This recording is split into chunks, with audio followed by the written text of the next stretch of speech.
智商稅。咪前排咪好興杜拜租嘅麻薯咁，一粒嘢50幾蚊都好貴喎。其中一粒仲要屙屎屙到癲咗。有個漩渦，嗰啲水就呼咁樣啦。我發現佢所謂嘅漩渦，其實我撩兩嘢嘢仲快過佢個漩渦。跟住我就問個店家啦，必須要買我們家的那個插頭。我食過豐胸丸啦，就係食一個療程搞佢咁樣啦。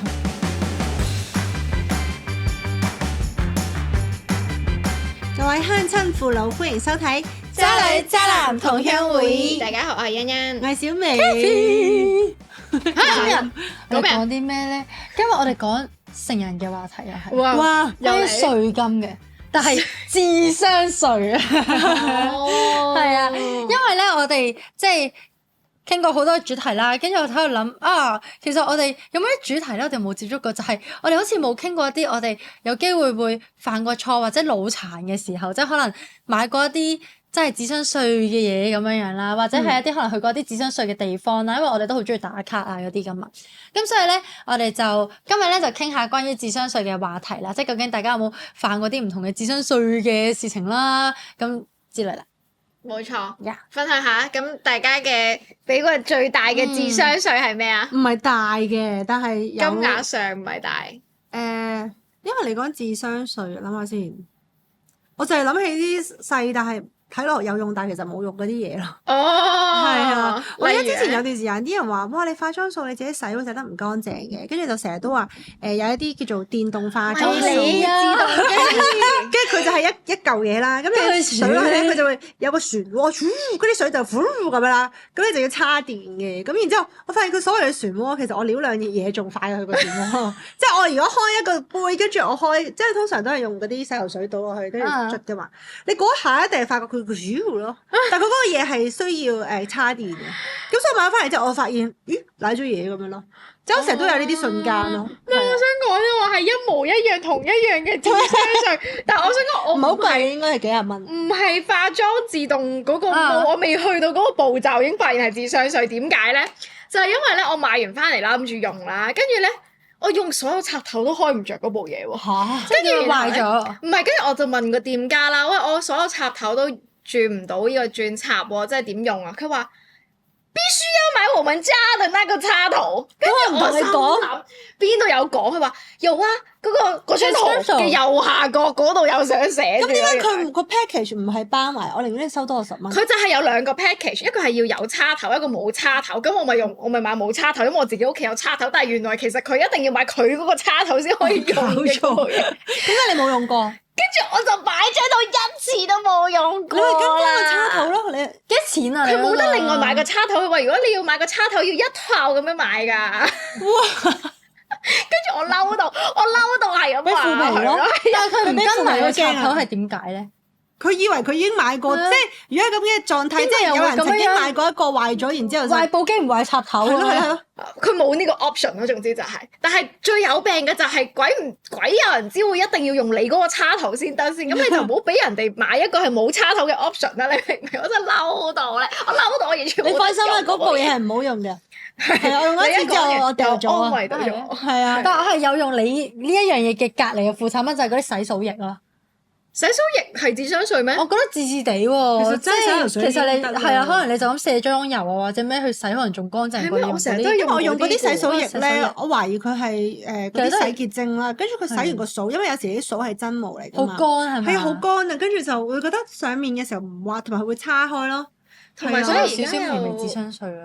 但係而家所以有好多化妝師佢哋會推薦用番梘咯。哦，番係啊梘係直接洗最啦冇 chemical 啲人先係對話，咁樣講咯係啊，係啊我就用洗頭水嘅，係。係啊，唔係，但係我點解嗰次咁嬲係因為咧，其實我真係攞晒我所有數出嚟啦，跟住之後然後咧準備要洗準了備要洗嗰下，跟住發覺佢用唔到，我真係嬲到傻咗。必須要買我們家的插頭。仲要你諗下，因為我本身係10年都唔洗一次數，然後我的起咗個最大嘅勇氣，嗰個心肝去想洗數。我隔個半跟住就冇洗嘢一次㗎啦。係我半年先洗一次，跟住我就嬲到傻咗，好乾咗。所以皮膚係天生。所以咧，因為我覺得我哋香港人啦，好多時咧可能就係會怕蝕底啊，所以就會買咗好多啲為買而買嘅廢物咁樣樣啦。咁所以咧下邊咧我哋就分咗幾個類型去傾唔同 aspect 嘅智商稅啊。第一個咧一定係屋企人，你哋屋企人有冇用拼多多？冇有，興勁多廢物翻嚟咯。淘寶嘅啫。但係拼多多係即係啲嘢有好抵，但係成日爛咯，翻到嚟其實啲嘢。係咪啊其？我有實拼多多 friend 就係咧平版淘寶。係啊，我有 friend 拼多多買花咯，嚇！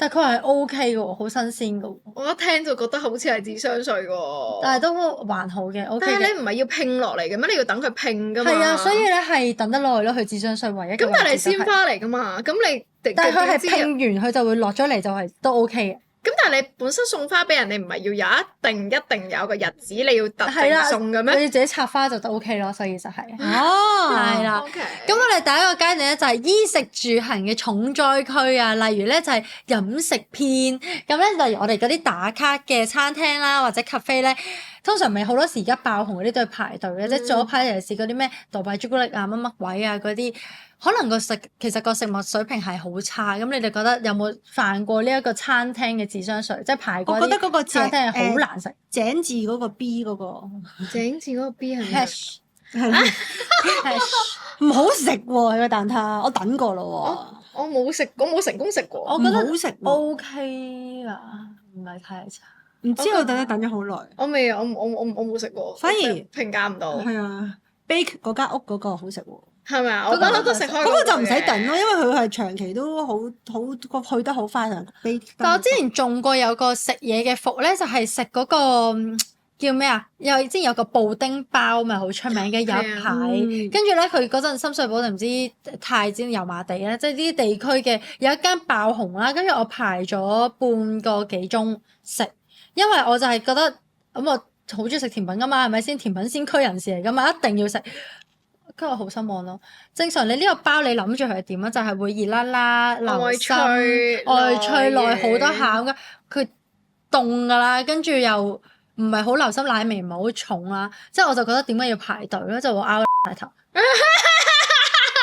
好順口啊！唔係同埋咧好順口啊冇晒散紙啦，大家已我好似經。仲要偷我錢。每一次都係佢講嘅。同埋咧，仲有一個咧係喺觀塘區嘅，我哋唔開名。觀塘區樓上好出名嘅一個千層塔，係佢咧係40幾蚊咁大嚿嘅啫，好細嚿，同我哋正常餅鋪賣嘅蛋撻係一樣 size 啦。排咗半個鐘，跟住排完半個鐘咧，講話其實下一爐咧係再半個鐘之後先出爐，所以我就喺附近再行多咗半個鐘，跟住先買。因為點解我喺一定要買嗰間咧？就因為咧，我嗰陣個學生咧係做 Rosewood 嘅餅嘅師傅嘅，咁所以咧佢咧就攞咗 Rosewood 嗰隻嘅千層塔翻嚟俾我食，跟住食完之後咧，我哋就見到呢一個爆紅啦，我哋就想買呢一間翻去做對比。而我嗰個學生咧就係佢係馬來西亞人嚟嘅，佢而家已經喺馬來西亞自己開咗鋪頭去賣餅啦。咁所以咧佢隔幾日就要走啦，所以我一定要買到啦嗰日，所以我就要夾硬排。最後我係個半鐘先買到咯，佢係。即係好普通嘅。我覺得估啊，唔係，如果你話綠色㗎，好食嗰啲你等係咪？係綠色你等完你個會有個期望值再上升咧，跟住你再覺得唔好食，係啊其實所以你係有冇可能係個期望係真係落空就令到佢唔係啊！你要排隊，然後唔好食已經係智商稅啦，已經係直接唔係，同埋我覺得係你食到太細嚿啊！即係嗰個係我，因為我諗住分開一齊食噶嘛，你要試唔同味道噶嘛。咁你 Rosewood 嗰個雖然都90幾蚊、100蚊啦，但係你分你可以好多人一齊食，即係都 OK 可以試到。你有冇食過佢90幾蚊嗰個吉士有塔？我兩個都有食，好食㗎我原味同埋芋頭味都有食，我都未食過好食嘅，。好食嘅。覺得唔係90幾蚊咯，嗯我會俾可能70、60。你唔會特登去食，但係如果你係係 Rosewood 食開飯，你嗰度有得落單，你就你就會食係啦，嗯因為其實我覺得 extra 嗰個錢係 for 佢個 Rosewood 做名咯，真係。係但係你話佢嘅材料，我會覺得即係以我做甜品，我都會覺得佢嘅材料係值錢嘅，即係我知佢用緊靚料嘅。咁但係如果佢唔係 Rosewood，唔會係呢個價錢咯。明白係啦跟跟住但係呢一個撻咧，我真係覺得大家經過就好啦，真係唔好食，因為佢真係太細個啦，同埋咧佢係雖然我買嗰陣係新鮮出爐啦，真係，但係我覺得可能我個底唔係焗得好透，咁所以佢嘅底嘅皮其實有少少唔係未熟，最脆，未係最脆，係啦。咁其實有時平平地食 KFC 都幾好嘅。其實 KFC 嗰個係好食，完全唔係智商稅啊 KFC 係俾炸雞耽誤咗嘅葡撻。係啊，咪最緊要係性價比高，係啦咪收咯。咪前排咪好興杜拜朱古力麻薯噶嘛？你同我買喎，有冇交強好好多食啊？智商稅啊？應該有幾間都我覺麻麻地得唔嘅喎。算喎，我覺得又唔算，因為咧點解我中意食？因為我平時唔中意食甜品噶嘛，但係杜拜朱古力麻薯佢係鹹甜㗎，所以我就中意食啦。跟住之後咧，嗰鹹味係嚟自邊度啊？我好似入邊嗰啲薯同開心果，嗰開心果係鹹鹹鹹地，開心果醬係鹹鹹地㗎嘅，所以我就但係味道好鹹鹹，都有少少甜。係啊係啦，跟住我就覺得同埋佢好脆啊，跟住出嚟好煙啊，我覺得好好食，所以我係咁買啊。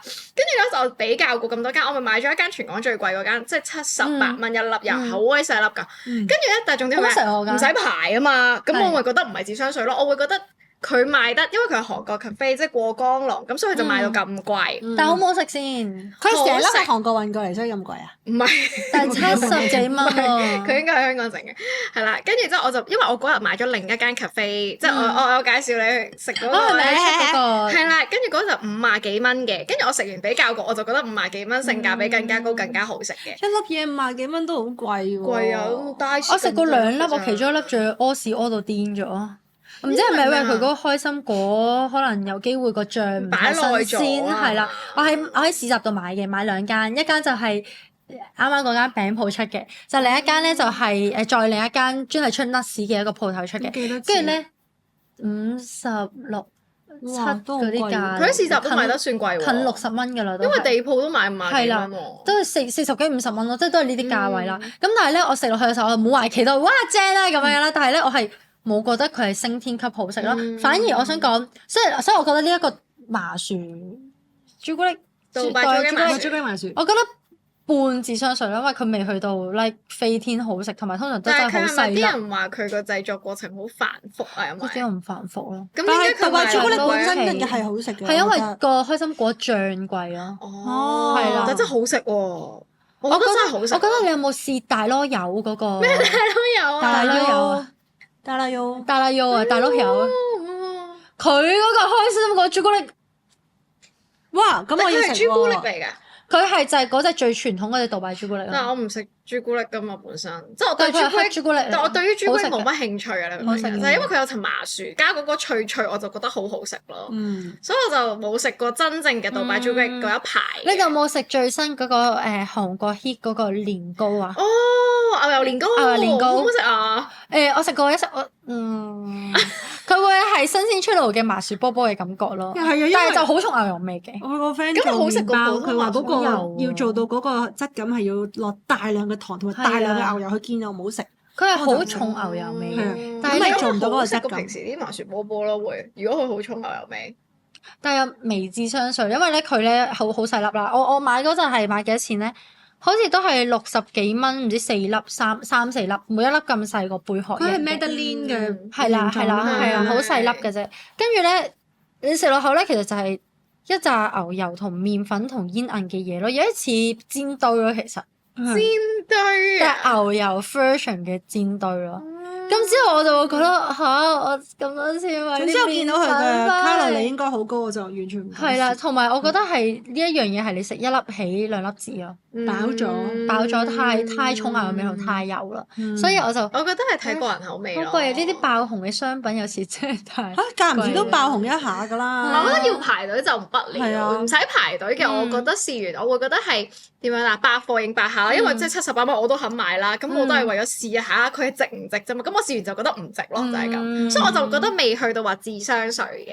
跟住飲食篇咧，我哋仲有呢一個健康食品同代餐啊！我想講呢個我踩勁多雷咯，你就冇試過食？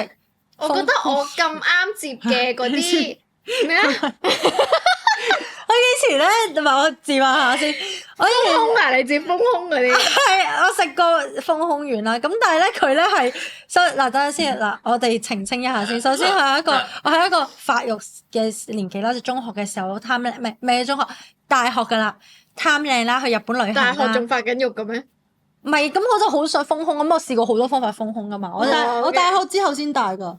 我好似同你哋講過，真我肥到咩咁？我肥我諗下20磅，我需要大咗個級咁樣。反正就係因為我阿姨啦、我媽咪啦嘅基因都十分之良好嘅，但係咧就我同我家姐嘅基因咧就可能有啲缺陷啦，遺傳遺傳唔到，就遺傳到我老豆啦。跟住咧，所以我哋嗰陣就諗過好多辦法去做呢一樣嘢咁樣啦。咁我又冇錢做手術，我都唔會做手術啦。跟住嗰陣去日本咧就好興有一排叫粉紅色嘅叫 BB 丸啊，我聽過Chocolate BB 嗰啲 BB 啊，係即係就咁一個粉紅色樽 BB 咁樣樣啦。哦，跟住咧，我就哇個個都話咁 work，跟住嗰陣 search 咗好多，咁佢又話咩呢一款嘅成分就即係好啲啊、天然啲啊、點啦，咁我就 OK 咁咪試下佢啦。跟住我一夜就買咗5樽翻嚟，即係食一個療程搞佢咁樣樣啦。完全冇反應，驚嘅咩？好驚！細個食呢啲，唔知死噶嘛。我細個已經好驚，我好有安全意識㗎。呢啲咧全部都唔食㗎。我唔會亂食豐胸丸咯。我一聽到豐胸丸，我細個我會咁冇啊嘛，你明唔明啊？即係當你冇嘅時候，咪試下咯。跟住結果係完全冇起色，1 cm 都冇啊，0.2 cm。唉，你仲唔好買啦，交咗智商稅咯，交咗智商稅。跟住同埋我嗰陣，即係對於我嚟講都大筆錢喎，5樽喎，喂大佬嗰陣細個去旅行，窮到先6000幾蚊去日本，幾百蚊嗰啲一樽。係㗎，都500-600蚊㗎嗰個年代，即係。幾多年前啊？可能都8年前，可能都500蚊，盡即貴嘢嚟㗎，係咪先？跟住就係其中一個好大嘅智商稅，同埋就係嗰啲代餐咯。我越飲越肥咯，因為覺得幾好飲。你知唔知代餐係攞嚟代一餐，唔係攞嚟即係食飯側邊飲嘅？我有啲 friend 話：呢個係我嘅代餐，呢個我嘅 lunch。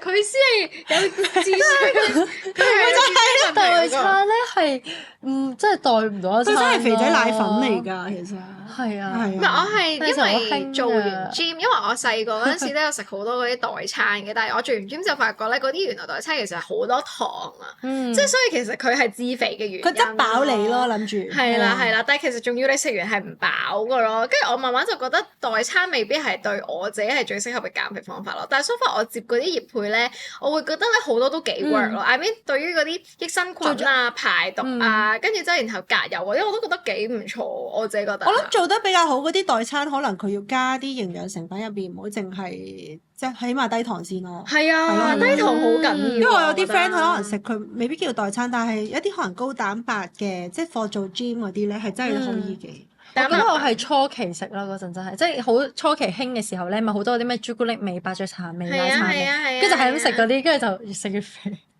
你做運動㗎？做運動3成，飲食7成咯。呢個高蛋白、低碳、低脂嘅飲食，同埋原型食物係啦。我哋呢3個減過肥真係好過緊要。冇錯，原型食物啱啱先食完。之後啊，就係我諗我哋都踩得多雷嘅地方，就係美容同健身篇。你哋有冇試過俾人哋 hard sell 咗好多 package 咗？又或者係即係例如做 gym 嗰啲咧 join 咗但係冇做？我好細個有 sell 好多，好細個嗰陣時有喎，即係細個嗰陣時好貪靚啦。跟住之後，然後咧咪有嗰啲啲 friend 介紹啦，咩100蚊次試做嗰啲，咁我就會覺得哇好抵啊！跟住咧就去嗰啲某商場嗰啲小店嗰度啦，咁就去試做啦。跟住之後，然後咧試完之後咧，原來其實就係點解佢咁平咧？咪就係因為佢想 sell 你咯。跟住之後成日細個嗰時其實已經好窮，我冇乜錢啦。但係嗰陣時細個已經有信用卡嗰啲嘢。跟住之後，然後佢就話：你碌卡得㗎啦，你冇錢唔緊要㗎，你碌啦咁樣啦。跟住佢會夾住你唔俾你走咯。跟住我細個真係有呢啲。係我細個唔識拒絕人啦，仲要，跟住我最後買咗嘅。但係我就咁我真係話我真係好窮，我冇錢咁樣啦。跟住最後我嗰次買咗，你當2-3千咯。係啦，即係都真係又碌咗有2-3千喎，好細個㗎咋，仲要係你當我可能係中學㗎咋嗰陣時，可能中學或者大學咁樣啦。跟住所以係完全唔識咯，跟住就俾人揞咗呢個3000蚊。但係咧嗰陣時會覺得好抵㗎，因為你3000蚊係可以唔知做好多次咁樣，你好似10次咁樣啦，即係嗰啲小美容院做10次，跟住最後。我第2、第3次上去，佢繼續 sell 我咯，所以我就已經好唔舒服，好唔想再去。結果我就淨係做咗3次就冇做啦。哦，咁即係1000蚊一次喎，平均除開。喂啊，係啊，好精明嘅。最後我係冇用晒成個療程，不特止，然後仲要蝕晒啲錢出去咯。跟住所以就係智商稅咯，呢個完全就係。我爸媽唔知。傳統美容院好似都係呢啲手段咯，即係真係焗咗你上去先再咩？係啊我覺得有冇以前因為而家我哋比較多 sponsor 啦，但係以前都係自費嘅。咁我唔有時唔中意啲美容師咧，講到我塊面係毀容啊，即係咩要凹凸洞。其實如果而家呢個年級數啊代仲用呢個招都幾唔 work。所以而家冇咯，就係以前嗰啲有可能對咯，妹妹有係啊，即係用咯我可能生得比較白啲啦。以前佢哋成日攻擊我就係話，哦你個雀斑好勁啊嗰啲，但係其實化妝遮就冇咯。即係我而家諗翻係，我可能喺雀斑方面，我買好多嗰啲療程，其實前後都買咗幾萬蚊，但係你問我係咪真係完全冇晒？係真係唔係咯。即係你一世就有翻㗎啦。係啊，所以唔係咯係我而家就已經係同雀斑共存咯，即係因為我接受我嘅好處係我好少曬黑，但我一曬就有雀斑。咁而家可能有時其實有啲美白產品都可以去到斑，我好似感覺上而家好適合置入啲廣告單，係要補防曬咯。補防曬。我好嗱，我一大個發現咧，其實做 facial 咧，其實你深層清潔好重要啦。跟住如果你真係做能量肌，你可能係做啲 firming 或者提拉嗰啲啦。咁但係 other than that 其實冇乜嘢特別嘢需要做，因為其實咧你平時你自己只要你保濕做好，同埋你個防曬做好咧，你皮膚就係無敵嘅。即係我身邊好多人都係清潔咯，係啊，清潔咯同清潔咯，咯所以我深層清潔會出嚟俾佢哋同埋飲水啊，吸嗰啲日常飲水。係啊，即係你飲嘅水就皮膚一定靚嘅，係啊係啊。我自己冇特別呢一個踩過美容院呢啲嘅陷阱啦，但係咧我買過一部美容機咧係好陷阱嘅。咩美容機？以前年代咧係咪好興掹毛啊？哦啊，我有買過我有喎，買過啲掹毛機佢咯。有碌㗎嘛。係啊，佢係一度轉，跟住其實佢係無數嘅夾組成嘅，係好耐以前㗎啦。而家唔會有呢個 product。佢夾係咁嘅，係啦佢係好因多為 laser 㗎啦嘛，已經係啦自己嘅，但係以 laser 前就好興掹毛㗎嘛，即係會講話，因為你剃毛啊，性會令到個毛孔會粗，係啦，咁所以咧，或者你 laser 會傷皮膚，會乾你嘅皮膚，會破壞你嘅屏障，乜，咁所以咧就掹毛係最傳統係最好嘅，好似你線面咁樣。咁嗰陣咧嗰啲機咧就係即係好多無數嘅呢啲夾啦，咁佢一度轉嘅時候就會咁樣夾，所以你好痛咯。係啊，跟住一開嘅時候就跟住跟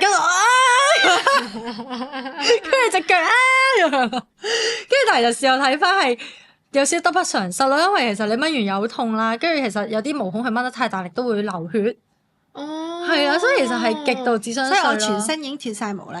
係啊，係啦，但大個先知俾錢脫毛嘅，即係細個你唔知你就會揾呢啲偏方。同埋我細個面毛好多，咁所以咧我有有冇試過粗咗？想問你掹完之後，冇啊，但係咧我有試過漂面毛咯。點樣啊？以前咧，因為我哋即係細個嘅年代咧，嗰個面毛咧，而家就有得 laser 嗱，但係其實以前咧未係好興 laser 塊面嘅面毛噶嘛，即係以前仲係會關注 body 嘅地方多啲啦。咁所以嗰陣面毛咧，大家就係一係線面係啦，一係掹，一係線面，一係咧就係漂面毛，冇聽過漂面毛係邊度喎嘅技術嚟嘅？唔知邊度嘅，反正就係一啲類似漂膏嘅嘢嚟嘅啫，其實都係。但係其實咧，我諗翻起嗰陣味都係好刺激，同埋應該係啲好傷皮膚嘅嘢嚟嘅。但係嗰陣細個貪靚啦，係咪？因為我真係好多面毛啦，跟住我就會漂咯。但係其實諗翻起又係好乸而家係處理性。咗未㗎？而家冇㗎啦，而家冇處所以其實理。冇嘢咯。而家其實佢係漂咩色啊？我而家已經大個，就係漂白咗佢咯，令到佢睇落冇咗嗰個面毛咯。即係 work 嘅， work 嘅白嘅會白嘅，咁幾好喎。係啦。但係智商稅嘅話咧，幾叻喎！就係其實佢嗰個膏應該係好傷皮膚嘅，同埋咧其實會乸到啲會乸㗎，皮膚嘅同埋咧佢聞落去就係嗰種漂頭髮嗰種漂劑卡嘅阿蒙尼蒙尼亞味係啦，阿蒙尼亞好味咯癲喎，搭落塊面度，你好夠破啊！我完全係唔勇敢膽一句，因為細個你就係貪靚啊嘛，即係你唔會知咩叫傷皮膚，同埋鼻頭貼咯，鼻頭貼係智商稅咩？我覺得字字地，因為唔係，後尾有皮膚醫生係話話你掹出嚟嗰個毛孔唔係未必係黑頭白頭，係但粉刺咯，係咩油皮脂腺啊嘛。油脂分泌嗰啲咯。所以其實佢 eventually 都係會翻嚟，因為皮脂腺係每一個人嘅毛孔都會出現嘅嘢。同埋我發現咧，其實夠瞓就冇黑頭噶啦。你哋有冇發現過呢樣嘢㗎？我覺得唔對我嚟講唔冇發現過，喎。我瞓極都仲有黑頭嘅。我塊面夠保濕就唔會有黑頭咯。我係夠瞓就冇黑頭咯，跟住唔夠瞓通常就會好多咯。嗯，我瞓極都係有黑頭咯，同我清極都係有黑頭咯。係咩？我覺得可能油脂分泌，大家可能我係旺盛每個人啲嘅，唔同係啦，咁樣可能咯。但係所以對於我嚟講，嗰個黑頭貼係有微智商稅咯，即係即係咁搣完有毛孔大，跟住你又要做其他嘢，又再補救佢咁樣咯。之後咧就係生活方式篇啊！你哋有冇買過一啲咧精品家電啊？即係例如嗰啲咖啡機啊、麵包機，但係最後其實你係唔會用嘅，或者買到翻嚟其實佢性能係好差嘅。係有用喎，係啊。但係有冇買過啲性能翻嚟係好差嘅？即係純粹我有買過咧。我想講吸塵機方面，我有好多嘅經驗。係講嚟聽下。啊 D 字頭，D 字頭點樣？因為咧，不過唔係嘅，我覺得係 D 字頭。我覺得係因為咧，我嘅狀況係比較極端，因為我 studio 係好多泥啊、粉塵、貓毛㗎嘛，所以其實咧，你要隔塵網係奶嘅喎。係啊，我 studio 係測試吸塵機嘅終極戰場嚟㗎，係啦，希望大家有吸塵機業配可以揾我。即係咧，因為咧，我試過 D 字頭啦，我試過其他，我基本上試過6-7部洗地機啊，點樣？即係以前嗰啲洗地機全部都打柴。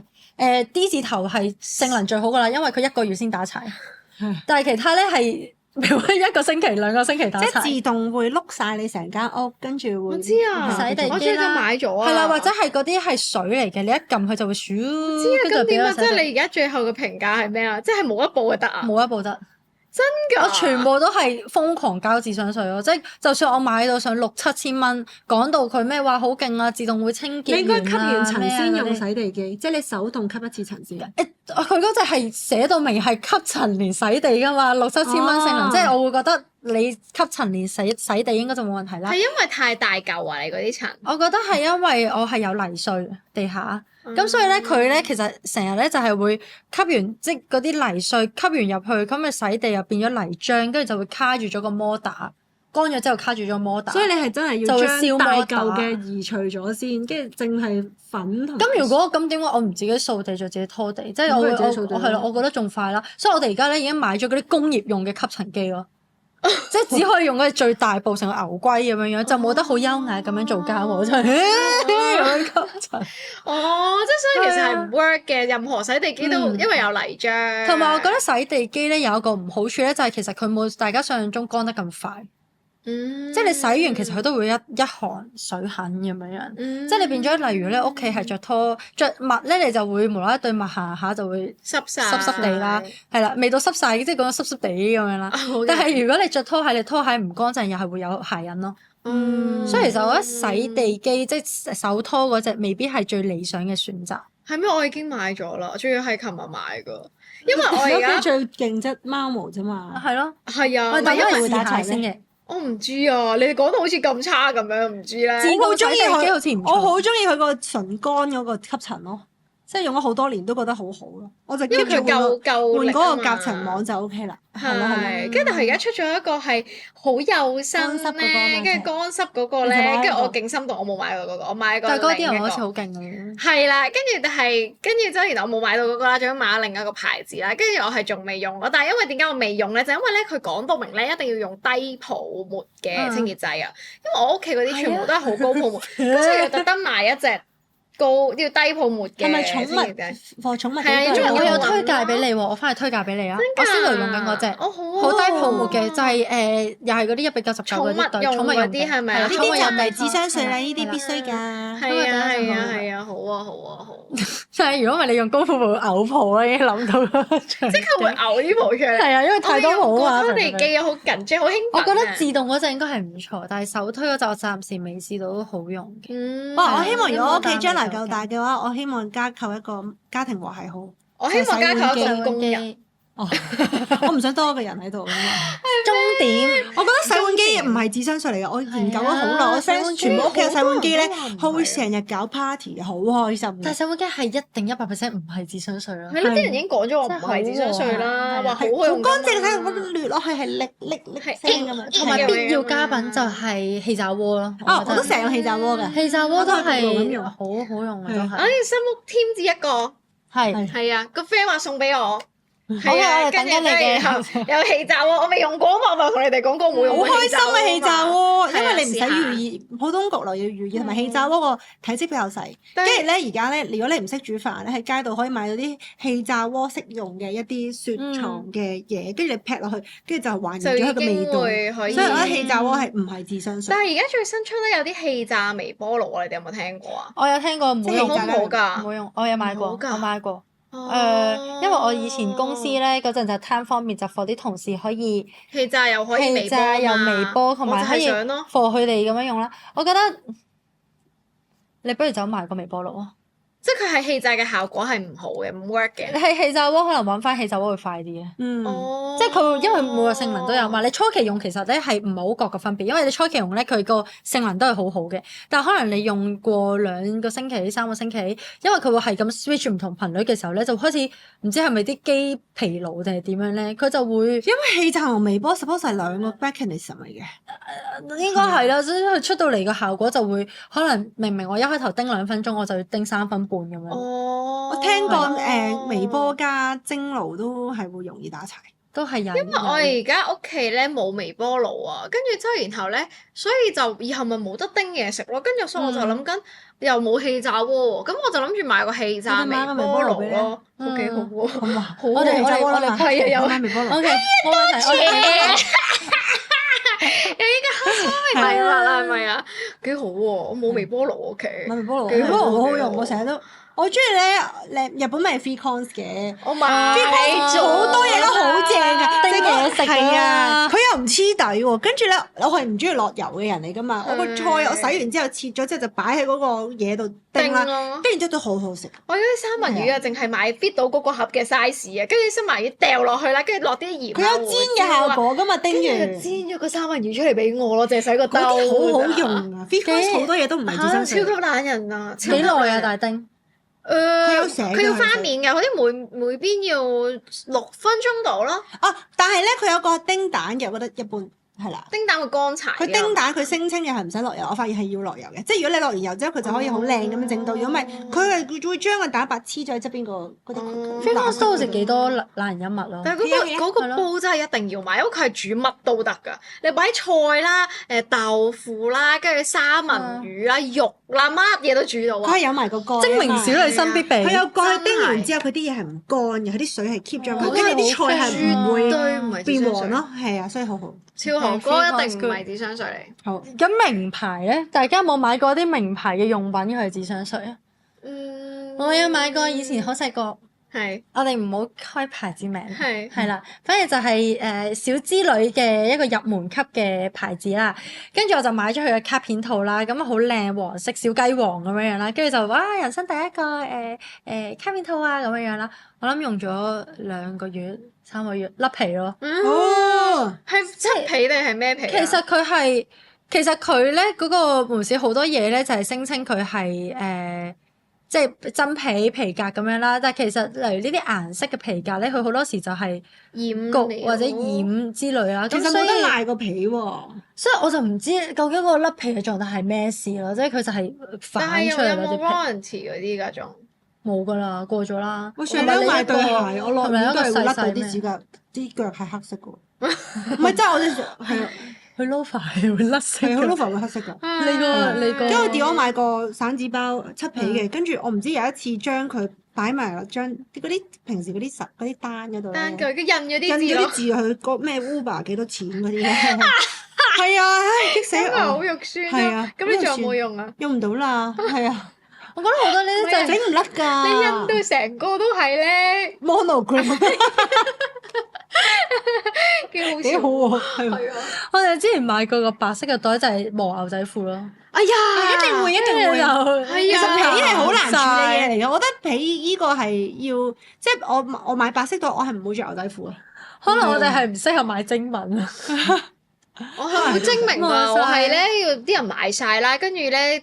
出咗啲負評啊、正評嗰啲，我先會去買咯。即係有新嘢出，我係唔會㗎，我唔會㗎，我係等人試晒，跟住邊一樣嘢好，性價比最高，我先會去買嘅人咯。所以我就好少中呢啲智商稅，因為前排咧咪有一個牌子即係 C 字頭嘅，佢咪出咗個驚皮袋㗎嘛，啡色好靚。係。跟住就我睇完最性價比好高嘛。我即刻想買，已經覺得我都好想買。好興嗰種頹袋。同埋唔係佢大中細咩 size？係啊，我都好想買啊！佢講係啊。之後咧，我已經其實係落埋鋪頭啦，跟住之後咧，跟住係我落埋鋪頭諗住買嗰次係幾衝動嘅，跟住我都冇買，我就睇定啲先咁樣啦。翻到去我嗰晚啊，嗰一晚咋，即刻睇到個 post 啊，話落雨啊，跟住之後然後佢一笪笪又甩唔到咯嗰啲，哦，或者咪濕咗乾唔佢係到就冇啦完全唔可以有任何水咯。驚皮唔得啊，係啊少少都唔得，咁咪即係唔得啊其實你落雨唔孭得啦，跟住你可能飲下凍檸水，跟住唔小心，跟住啲水逼咗落去啦，跟住佢都會有一笪嘢咯，即係佢上邊冇做啲咩 coating 咯。完全冇啊！係跟住之後佢拎翻個袋，嗰個女仔拎翻個袋